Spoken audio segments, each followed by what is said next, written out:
Hello everyone, welcome back to the table. I am getting prepped up to play Scenario 2 of Heroes of Stalingrad. What I wanted to do first though was just address some comments that came in. First of all, thank you everyone for watching the Heroes of Stalingrad. For those that are enjoying it, please keep watching. I'm going to do a few more scenarios. I can't do all of them, but I will do a few just to give you all a good idea of how the system plays out. Now, a couple of comments came in I thought were really good, and so I wanted to talk about that for a moment. The first one is, let me tell you, when I do the live commentary, like I just talk from the brain, sometimes I say things that come out of my brain that aren't necessarily fully thought out things. And so I made a comment about the compendium, and someone pointed out that you don't need the compendium, that you don't need it. I must have made a comment where I said, you have to have the compendium to play. So that wasn't my intent. But it made me think about that. What good does the compendium bring you to say Heroes of Stalingrad? Now, I may have misinterpreted the comment, but it really did get me thinking about where does the compendium fit into this? And a couple things. All right, so first of all, let me just open this up. I've done a review of the compendium before, so if you search the channel, you can find it. I would normally, as a nice professional YouTuber, I would find a link to the compendium episode, but that's pretty far buried. So if you want to see that, hopefully you can find it. But essentially what the compendium does is it takes, I'm going to say, all the rules prior to Heroes of Stalingrad. Now I could be off on an expansion or something, a Gazette that maybe came out after this was published that obviously is not in there. But basically all the content up to the publishing of this should be in here. And what it did was it not only gave you the rules in a nice updated written way, it's a lot easier to follow and learn the game from it. And it just kind of took all those rules from, the different things and put them into one spot. I think this also included like the Shadows over Normandy. I don't think this had the desert, Wrath of the Desert or Desert Wrath, I forget what it's called. I don't think that was in here, but it did have like the Shadows over Normandy, a lot of the Gazette stuff. It just brought it all together. Yeah, see here's specific Shadows over Normandy. So this was a really nice thing to have everything collected in one book with updated rules. So again, do you have to have this to play? No. Is it nice to have everything? Yeah, sure it is. But if you're not playing with the entire system, and maybe you only have Heroes of Stalingrad, then the rules that come with Heroes of Stalingrad are really good. I was going through and flipping through just to confirm some things, and they're kind of in that updated written style, so they're much clearer to follow. When I first started playing Heroes of Normandy, the rule book wasn't super user-friendly to me, and then they had a version 1.2b up on the website, and then later I got the compendium, and it wasn't that I couldn't figure out how to play, but the presentation and the rule delivery is so much better these days. So yeah, if you are just getting into the hero system and you have just Heroes of Stalingrad, this is all you need to get started.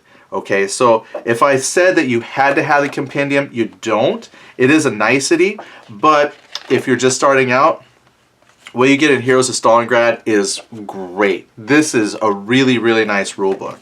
Now the other thing that I mentioned about the compendium was more of just like collecting all of the rules cards and things that you get. Heroes of Normandy has a lot of expansions. There's gazettes, there's the scenario boxes like Carenton, St. Mariglis, D-Day, Pegasus Bridge, stuff like that. And sometimes those come with rules cards. So I have Heroes of Stalingrad, so I've got this, rules card. And with the compendium, what was nice, again, not needed to play, especially if all you have is Heroes of Stalingrad, but they gave you this like little top secret dossier. And in here, I kept the advertisement page. I'm going to add it over here. I've got one now I don't know why I'm collecting these. Oh, this one's too big to fit. I just thought I would keep these. I like the advertisements. But now, see, like I've got my Gazette that had the Brandenburger troops. And then this was a lot of the note cards that came with the compendium. So you got scenario information, terrain elements. And now I can just add the Heroes of Stalingrad offset grid squares. So if you have the compendium, they've given you this really nice, spot to, start gathering and collecting all of your additional rules cards that come in. So, just kind of a little, covering of that. Not needed to play, definitely really cool to have if you have, a lot of the expansions. Again, not needed, but I think just a handy dandy tool to kind of put everything together. See, and it comes in a nice slipcase, and then all the rules that you need are in there. And that brings us to another rule, actually, that's mentioned here in the compendium. Now this probably is not the first place that this rule change came in. I remember reading this rule change, and I completely forgot about it or just chose not to use it because I was so used to playing the old-fashioned way. Let me just bring this down here. So it comes specifically with the order phase. Not a huge deal, but I thought would be nice sharing, kind of where I'm coming from. So with the order phase, when you place your order tokens, it says place your order token. Oh wait, that's not it. Where is it here? Here's a major change. This is it. The player who has the initiative places all of his order tokens on any units in his army. Then his opponent does the same. Now, in earlier rules, what you did is how I play. It was alternating back and forth. So the person with initiative would place an order token, and then the other player would place it, and you would go back and forth one at a time. And this rule change came out, and as one of the comments pointed out, was to help speed up gameplay. In fact, it even says down here, to save time, even more time, players may decide to place their order tokens simultaneously. So you and your opponent can just start placing your order tokens, which I think would be a rather fun way to do it too, because you're focusing a little bit on you and your opponent is focusing on their stuff, so you can't really analyze or guess a whole lot, because you're both trying to place your tokens to the best of your advantage. So I just wanted to point that out as well. I would say if everybody was agreeable to it, play whatever works best for you. But if you are playing rules as written, the newest rules are one side places all of their initiative tokens first. So I'm going to play that. Normally, when I play solo, I was doing that anyway, because it would be kind of weird for me to go back and forth since I control both forces. So I'm used to doing that.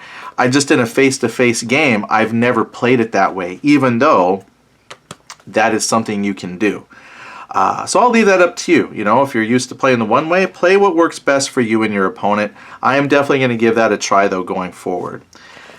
That's probably the two biggest things I just wanted to address because I thought they were really, really good comments to share. So as much as I enjoy the compendium, and it actually made my enjoyment of the game quite a bit, it actually really helped because it put everything together for me, it is not required.